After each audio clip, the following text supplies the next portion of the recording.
Sebuah prediksi tajam. Sebuah peringatan tegas. Jika timnas bisa mengalahkan Jepang, maka mimpi menumbangkan negara Arab bukanlah omong kosong. Kluivert tak mau Garuda tampil loyo di kandang lawan. Sementara timnas putri tersesat di grup neraka. 3 topik. 1 narasi. Siapkah kita menggali makna di balik layar sepak bola Asia? Mari kita buka lembaran pertama dengan sorotan tajam.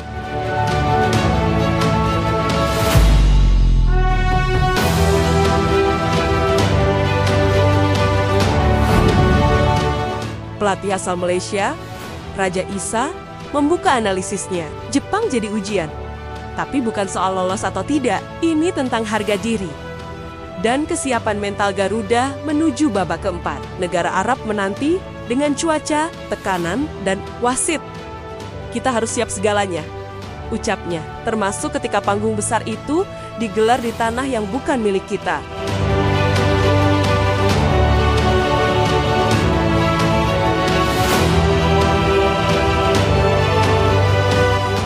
Timnas Indonesia, kata Raja Issa, sudah kenyang pengalaman lawan tim Timur Tengah.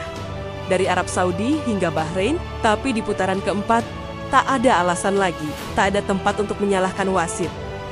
Ini bukan drama, ini realita. Siapa yang paling tahan mental? Dia yang akan bertahan. Apakah Garuda cukup matang untuk itu?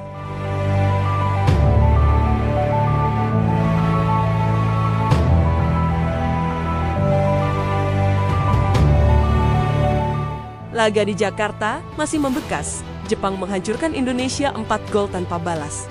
Tapi Raja Issa tetap percaya, jika bisa membalas kekalahan itu, maka 1 bahkan 2 negara Arab bisa dikalahkan.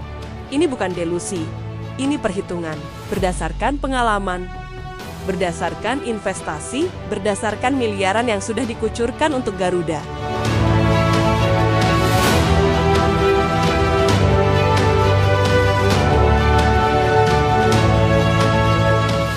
Tapi bukan hanya soal statistik. Ini soal semangat, soal mentalitas. Raja Issa berkata, kemenangan atas Jepang akan jadi tonggak sejarah. Bukan akhir, tapi awal. Awal dari tim yang tak lagi takut dengan sorakan tuan rumah. Tak gentar pada bendera lawan, dan tak ragu menatap bintang di langit Amerika.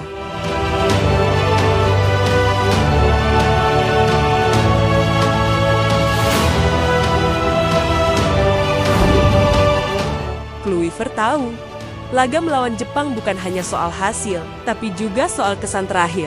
Kami ingin mengakhirinya dengan rasa bangga, ujarnya. Sebab setelah ini, para pemain akan kembali ke klub, kembali ke rutinitas, dan momen ini harus jadi kenangan yang membekas, yang menguatkan.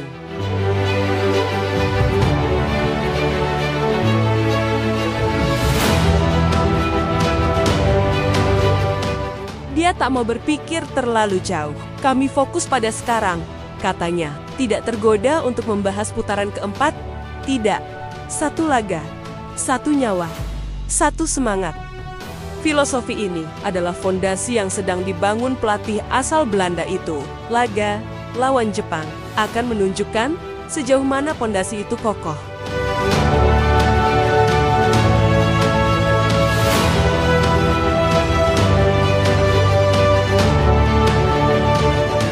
Kabar baik datang. Maarten Paes dan Marcelino siap kembali. Akumulasi selesai, tapi Ivergener absen. Itulah dinamika, yang pergi, yang datang. Tapi sistem harus tetap berjalan, dan kini kita akan lihat sejauh mana rotasi mampu menjaga kualitas, dan apakah pemain kunci mampu jadi pembeda di momen krusial?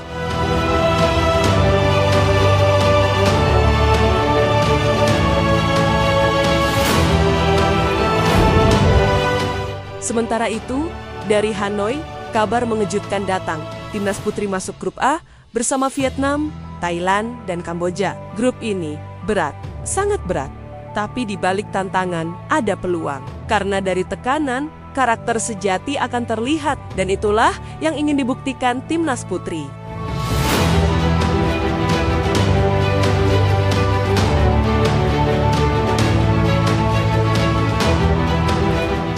Turnamen akan digelar di 2 stadion, 2 kota. Tapi bukan lokasi yang jadi sorotan, melainkan lawan. Vietnam dan Thailand adalah kekuatan besar Asia Tenggara. Indonesia masih tertatih, belum punya Liga Putri yang berjalan rutin. Masih mencari pijakan, tapi apakah itu alasan untuk menyerah?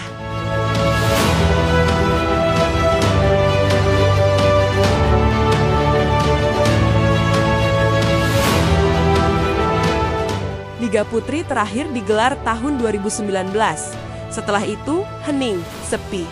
Tapi justru dari kekosongan itu, semangat harus lahir. Tim ini tak bisa menunggu sistem.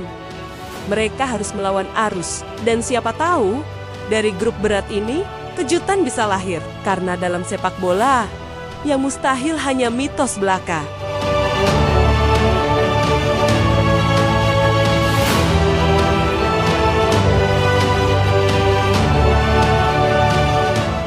Grup B diisi Filipina, Myanmar, Australia, dan Timor Leste di atas kertas.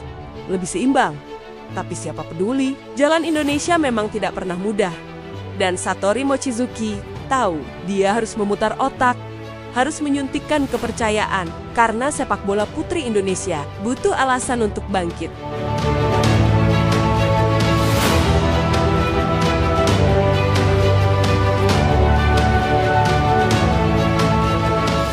Uji coba terakhir jadi harapan kecil. Imbang lawan Yordania, seri lawan Bangladesh. Bukan hasil fantastis, tapi cukup untuk membangun kepercayaan.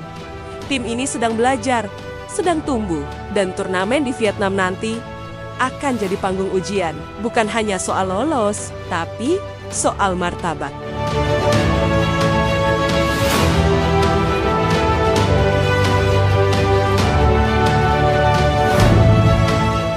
Tiga cerita, satu benang merah, tentang tantangan, tentang harga diri, tentang tekad untuk tidak lagi menjadi bayang-bayang. Tapi pertanyaannya, siapkah sepak bola Indonesia menatap masa depan? Siapkah kita melawan sejarah? Atau kita akan kembali jadi cerita lama yang cepat dilupakan? Tulis pendapatmu di kolom komentar.